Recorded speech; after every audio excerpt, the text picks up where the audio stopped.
ലക്സംബർഗിന്റെ ഹൃദയഭാഗത്ത് Luxembourg central ടൗണിനോട് ചേർന്ന് 60 അടി താഴ്ചയിൽ മറ്റൊരു നഗരമുണ്ടെന്ന് പറഞ്ഞാൽ നിങ്ങൾ വിശ്വസിക്കുമോ? എന്നാൽ സത്യമാണ്. ലക്സംബർഗ് സന്ദർശിക്കുന്ന ഓരോ സഞ്ചാരിയുടെയും അത്ഭുതമാണ് ഗ്രൂണ്ട്.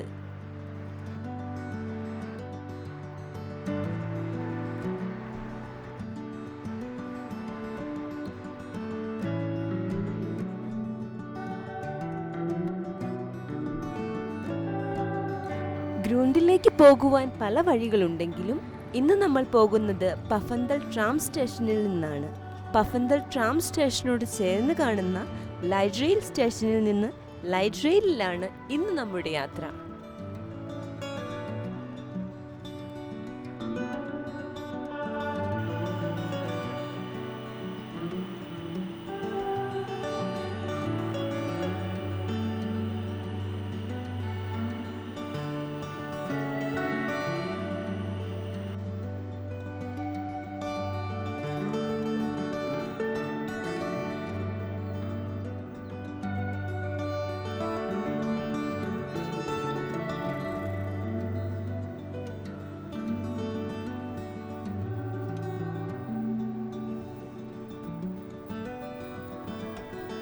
ലൈറ്റ് റെയിൽ സർവീസിന്റെ താഴ്ഭാഗത്ത് പഫന്തൽ റെയിൽവേ സ്റ്റേഷൻ കാണാൻ സാധിക്കും.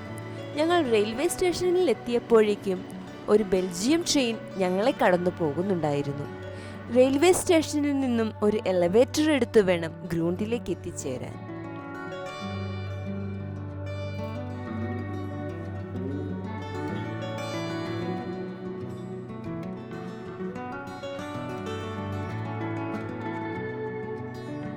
ആയിരത്തി 1994 മുതൽ യുനെസ്കോയുടെ ലോക പൈതൃക ഭൂപ്രദേശങ്ങളിൽ പെടുന്ന ഒന്നാണ് ഗ്രൂണ്ട്. അതുകൊണ്ട് തന്നെ ഒരു ചരിത്ര നഗരമായിട്ടാണ് ഗ്രൂണ്ട് അറിയപ്പെടുന്നത്.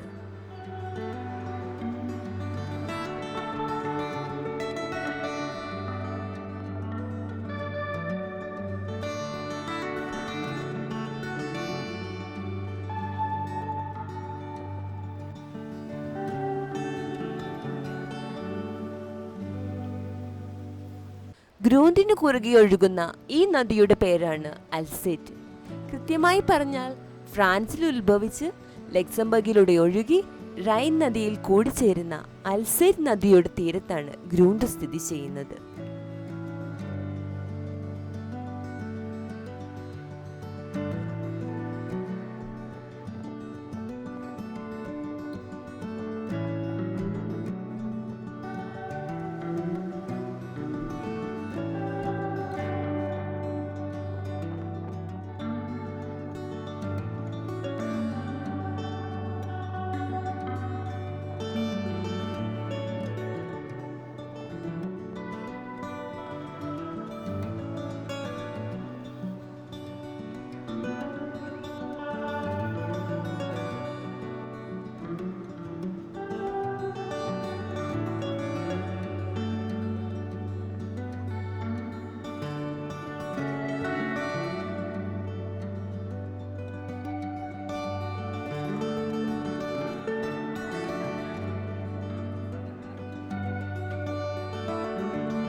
ഇതാണ് ലക്സംബർഗ് സിറ്റി ടൂറിസത്തിന്റെ ഭാഗമായിട്ടുള്ള സിറ്റി ട്രെയിൻ.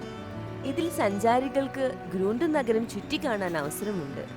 സിറ്റി ട്രെയിനിന്റെ യാത്രയ്ക്ക് അനുയോജ്യമായ റോഡുകളാണ് ഗ്രൂണ്ടിലേത്.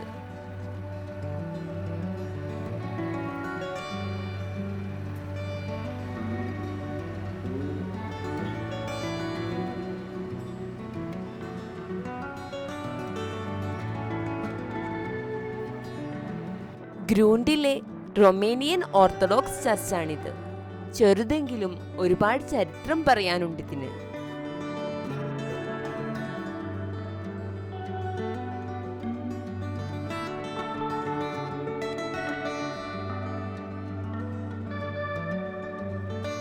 ഗ്രൂണ്ടിലെ വഴികളധികവും കല്ലുപാകിയവയാണ്.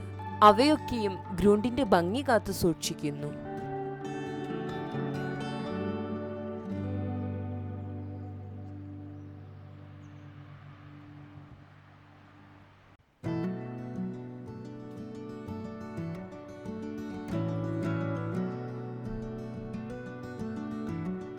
ഞാൻ മുൻപ് പറഞ്ഞതുപോലെ ഇവിടുത്തെ ഓരോ കെട്ടിടത്തിനും വർഷങ്ങളുടെ പഴമയുണ്ട്.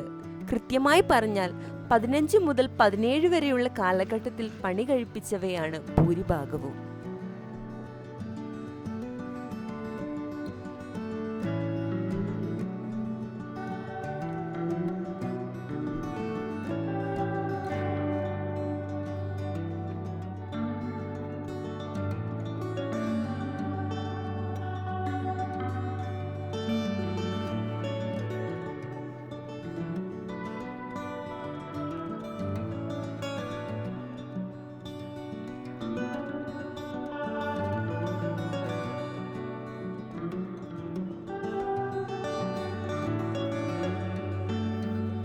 പഴയ കോട്ടമതിലുകൾ ഇപ്പോഴും നിലനിൽക്കുന്നുണ്ട്.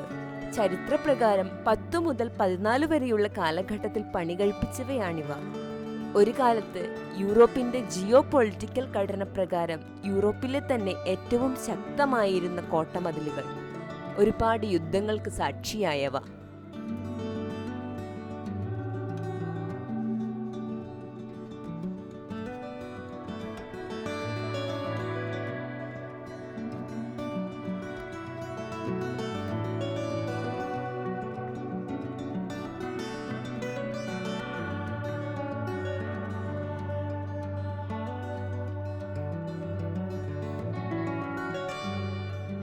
ലക്സംബർഗിന്റെ ആഴങ്ങളിൽ വസിക്കുന്ന മത്സ്യകുമാരിയാണിവൾ. ലക്സംബർഗിനും പറയാനുണ്ട് ഒരു ഇതിഹാസ കഥ. ഐതിഹ്യമനുസരിച്ച് വളരെ സുന്ദരിയായ ഒരു കുമാരിയായിരുന്നു മെലൂസിന. ഒരിക്കൽ അൽസേറ്റ് നദിയുടെ തീരത്ത് വെച്ചാണ് ലക്സംബർഗ് രാജ്യത്തിന്റെ അധിപനായ കൗണ്ട് സിഗ്ഫ്രെഡ് മെലൂസിനയെ കണ്ടുമുട്ടുന്നത്. ആദ്യ നോട്ടത്തിൽ തന്നെ അവളോട് പ്രണയം തോന്നുകയും അത് പിന്നീട് വിവാഹത്തിൽ കലാശിക്കുകയും ചെയ്തു. പക്ഷേ വിവാഹ ദിവസം മെലൂസിന ഒരു വ്യവസ്ഥ വെച്ചു. ആഴ്ചയുടെ അവസാന ദിവസം തന്നെ കാണാൻ ശ്രമിക്കരുത്. തെല്ലും ആശങ്കയില്ലാതെ കൗണ്ട് സിഗ്ഫ്രെഡ് അത് സമ്മതിച്ചു. അങ്ങനെ അവർ വിവാഹിതരായി. അവർക്ക് ഒരുപാട് കുട്ടികളുണ്ടായി. എന്തിനേറെ പറയുന്നു, ലക്സംബർഗിന്റെ ഉന്നതിക്ക് വരെ മെലൂസിന കാരണമായി. അങ്ങനെ ഒരു ശനിയാഴ്ച കൊട്ടാരമുറ്റത്തുകൂടി നടക്കുന്നതിനിടയിൽ കൗണ്ട് സിഗ്ഫ്രെഡ് ഒരു ശബ്ദം കേൾക്കുകയും മെലൂസിന വസിക്കുന്ന മുറിയുടെ താക്കോൽ ദ്വാരത്തിലൂടെ നോക്കുകയും ചെയ്തു. താക്കോൽ ദ്വാരത്തിലൂടെ മെലൂസിനയെ കണ്ട് കൗണ്ട് സിഗ്ഫ്രെഡ് അലറിക്കരഞ്ഞു. അവൾ ഒരു മത്സ്യകുമാരിയായിരുന്നു. ഒരു മനുഷ്യൻ ആദ്യമായി അവളുടെ രൂപം കണ്ടതോടെ അൽസേറ്റ് നദിയുടെ ആഴങ്ങളിലേക്ക് മെലൂസിന അപ്രതീക്ഷയായി. മെലൂസിന ലക്സംബർഗിന്റെ കാവൽ ആത്മാവാണെന്നും 7 വർഷത്തിലൊരിക്കൽ ലക്സംബർഗ് കാണാൻ മെലൂസിന എത്തുമെന്നതുമാണ് ഐതിഹ്യം.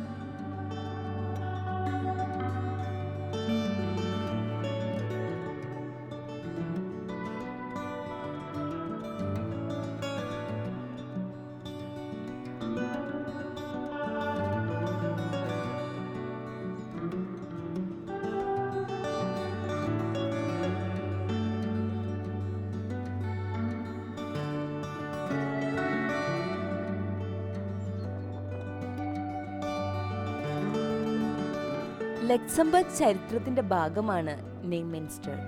15-ാം നൂറ്റാണ്ടിൽ ബെനഡിക്റ്റൻ ആശ്രമമായി പണിത നെയ്മെൻസ്റ്റർ പിന്നീട് ഫ്രഞ്ച് റവല്യൂഷന്റെ ഭാഗമാവുകയും തുടർന്ന് ഒരു കാരാഗ്രഹമായി അറിയപ്പെടുകയും ചെയ്തു.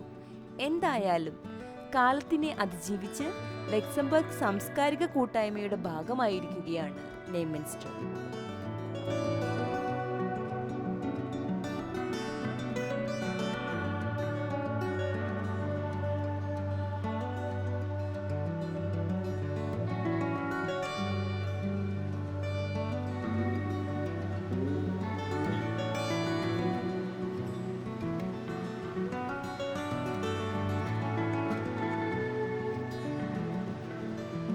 വർഷങ്ങളുടെ കഥ പറയാനുള്ള അൽസേറ്റ് നദി ഗ്രൂണ്ടിനെ തൊട്ടും തലോടിയും അതിന്റെ തീരത്തുകൂടി ശാന്തമായി ഒഴുകുകയാണ്.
കാഴ്ചകളൊക്കെ അവസാനിപ്പിച്ച് തിരിച്ച് യാത്രയാകാനായി ഞങ്ങൾ ഗ്ലാസ് എലവേറ്ററിനടുത്തേക്ക് നടന്നു.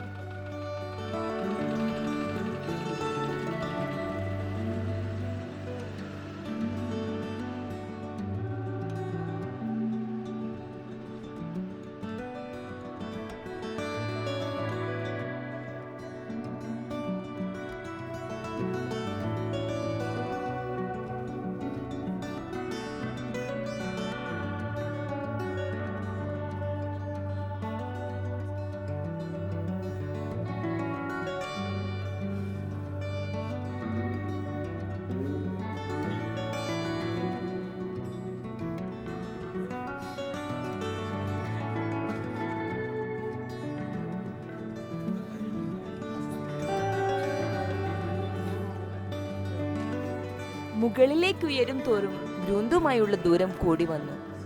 കോട്ടമതിലുകൾക്കിടയിലെ സുന്ദരമായ നഗരം.